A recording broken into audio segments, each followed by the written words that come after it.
Hinduism.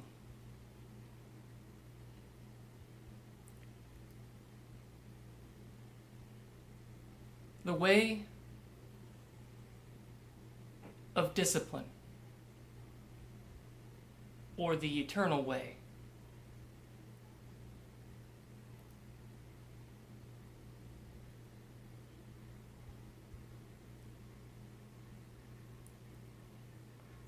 Living primarily in India, today there are 1 billion Hindus, 15% of the world's human population, making Hinduism the third largest religion in the world.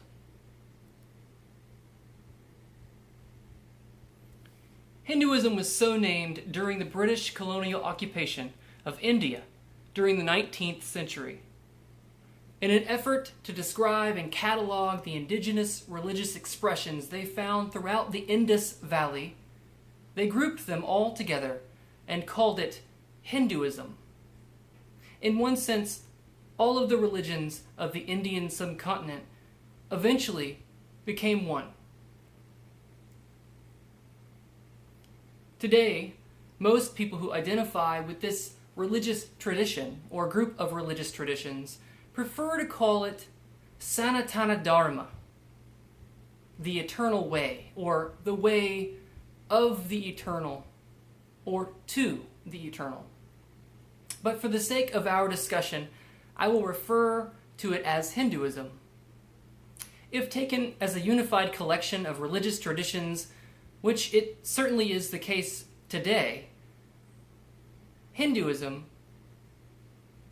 in terms of its history, is a complex evolution, and its history itself undergoes a complex evolution that has stretched out longer than any other enduring tradition.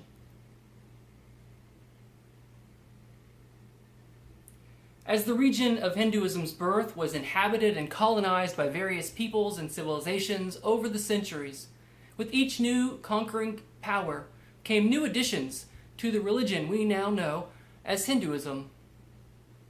Most notably, sometime during the 17th century, polytheistic Aryans from what is now known as Iran invaded the Indus Valley and subdued the indigenous population. They imposed their religious ideas, expressed in a collection of odes known as the Rig Veda.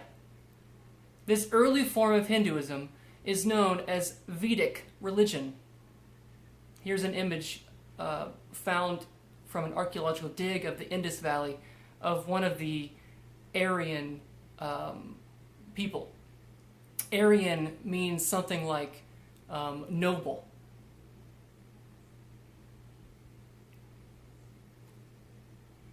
Central to Vedic practice are ornate ritual sacrifices and ceremonial chants or mantras, which are devoted to a vast array of gods and goddesses, and led by a priestly caste known as the Brahmanas. These practices were believed essential to the well-being of human life and even an essential part of maintaining the universe's existence. They called the sacred transcendent power experienced in and through these early rituals Brahman, or spirit. This central concept, among others, would evolve in complexity and grow in importance as the tradition developed. By the 8th century BCE, the essential ritual character of Hinduism is ultimately joined by a renewed interest in indigenous philosophical concepts like karma, the notion that one's destiny is determined by one's own actions and isn't simply a fate controlled by the gods. Indeed, eventually it is determined that even the gods themselves are subject to this same principle. As Hinduism evolves, one of its most remarkable aspects is its ability to absorb and adopt an array of cultural and religious influences, and in the process transform seemingly non-Hindu ideas and practices into distinctly Hindu ones. Over the course of its development, it amasses a sizable body of sacred literature, the greatest of any other religion, which include sacred hymns, folk myths, ritual instructions and detailed explanations, sages' reflections on the psychic transformation brought on through participation in the sacred rituals themselves, philosophy, extended commentaries, and 2 massive epic poems of mythologized Indian history, including the most widely read and beloved book in Hinduism today, the Bhagavad Gita, or for short, the Gita. Now for some terms. Samsara is an essential doctrine within the Hindu tradition. Samsara is the eternal cosmic cycle of creation, preservation, and destruction. It is reincarnation.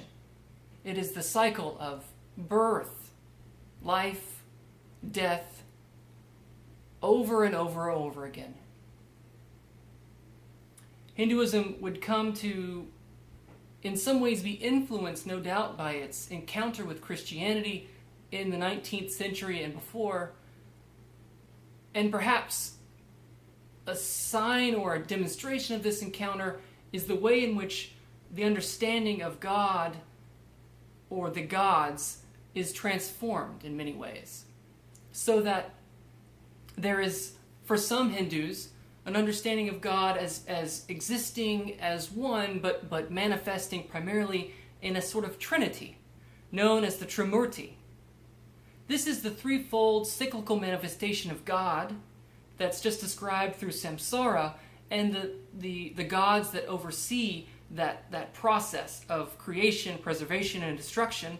And here we have, from left to right, Brahma, the creator, Vishnu, the preserver, and Shiva, the destroyer. Their relationship represents the eternal cosmic cycle of creation, preservation, and destruction. All 3 of these male deities have consort female goddesses, and collectively they make up one goddess, called Devi, or Mahadevi. If we were to reinterpret the Trinity for today, it's perhaps, in terms of the way in which Hinduism is practiced, the Trinity would perhaps not have Brahman, the creator, in the Trinity, but it would more or less be Vishnu, Shiva, and now Mahadevi as the third of the Trinity, or the Trimurti, the mother, the goddess. Finally, we've discussed, and I've discussed this at length elsewhere, there's also Brahman. Brahman is the spirit, the ground, the immanent, the God that is in all. And there are roughly 33 million gods and goddesses worshipped in Hinduism, and many Hindus today believe that Brahman manifests Brahman's self through all of these, so that all of them are manifestations of the one eternal ultimate reality that is Brahman. Brahman ultimately comes to be described as the mysterious personal or impersonal energy or principle behind the origin of the universe and the essence of, or Atman, of all that exists. One Hindu scripture describes Brahman and Atman, the essence of all that exists, in this way. In the beginning, there was existence alone, one only, without a second. He, the one, thought to himself, "Let me be many, let me grow forth."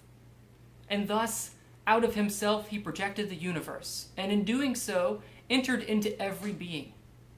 All that is has its self, its Atman, in him, Brahman, alone.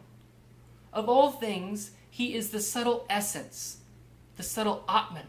He is the truth, he is the self, Atman, and that art thou. Here we have an image of Brahman. If Brahman could be depicted, Brahman would be all of the deities, and all of the deities couldn't possibly fit on one image. So you see the 4 figures on the left and the right flanking the discernible ones. They represent everyone else, essentially. So that Brahman is an emanation is being emanated and manifest in some form or fashion as the one God with many faces.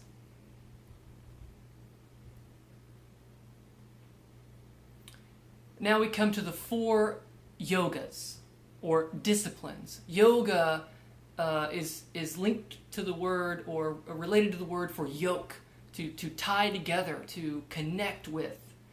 And in these 4 disciplines, it is believed that each of these is a way to connect to Brahman, to link oneself to Brahman. First we have Jnana Yoga, the path of wisdom and knowledge. Under the guidance of a spiritual teacher, the Jnani uses her intellect to cut through the veil of ignorance and false perception. For the Jnani, the goal is wisdom, the ultimate truth or reality. The Jnana Yoga appeals to the philosophical and intellectual temperament. Next we have Bhakti Yoga, the path of love and devotion. The Bhakta uses the combined energies of all his or her emotions to express devotion to one or more of the Hindu gods or goddesses. For the Bhakta, or devotee, the goal is pure love for God as expressed through ritual devotion or puja. Bhakti Yoga involves chanting, singing, prayer, and other acts of devotion. Practitioners of Bhakti Yoga seek to achieve a mental state of intense love and longing for the deity, and complete surrender to the will of the deity, and thus believing or coming into an experience of oneness with the deity. Bhakti Yoga appeals to the emotional temperament. Next we have Raja Yoga, the path of self-control and self-mastery. The Raja Yogi controls her mind until it becomes perfectly still, at which time it ceases to manifest the illusion of separateness from Brahman, the God. The main practice in Raja Yoga is meditation, but it also includes the practice of nonviolence, ascetic practices, and yoga postures. For the Raja Yogi, the goal is to control the mind by controlling the body. Raja Yoga appeals to the contemplative and even scientific temperament. Fourth and finally, we have Karma Yoga, the path of selfless service. For the Karma Yogi, the main problem is our inherent selfishness, which is based on spiritual ignorance, or avadya. The key is to practice selfless actions without any selfish expectations, and thereby opening one's heart and seeing God, Brahman, in all beings. For the Karma Yogi, the goal is complete selflessness in service of all. In the Bhagavad Gita, Lord Krishna tells his devotee Arjuna that he must act without concern for the fruits of his actions. Indeed, in the practice of Karma Yoga, to serve all and any is to serve Brahman. Karma Yoga appeals to the compassionate temperament. So each religion comes to identify a unique problem with the world and humanity. And for Hinduism, the problem ultimately is samsara, which literally means wandering through existence. It's also known as reincarnation, as we talked about earlier, that cycle of birth, life, and death that continues over and over and over again. And where we wander in past and future incarnations depends on our karma. So what is the solution? The solution is to live well within one's dharma, or caste, one's varna, to live well within one's place in life, and to devote oneself to one or more of the 4 yogic disciplines that best suits your personality and leads you to a realization of the Atman within, that essence that is Brahman. What is the ultimate goal of Hinduism? The ultimate goal is to achieve moksha, or spiritual liberation, and transcendent merger with the eternal divine reality, with Brahman.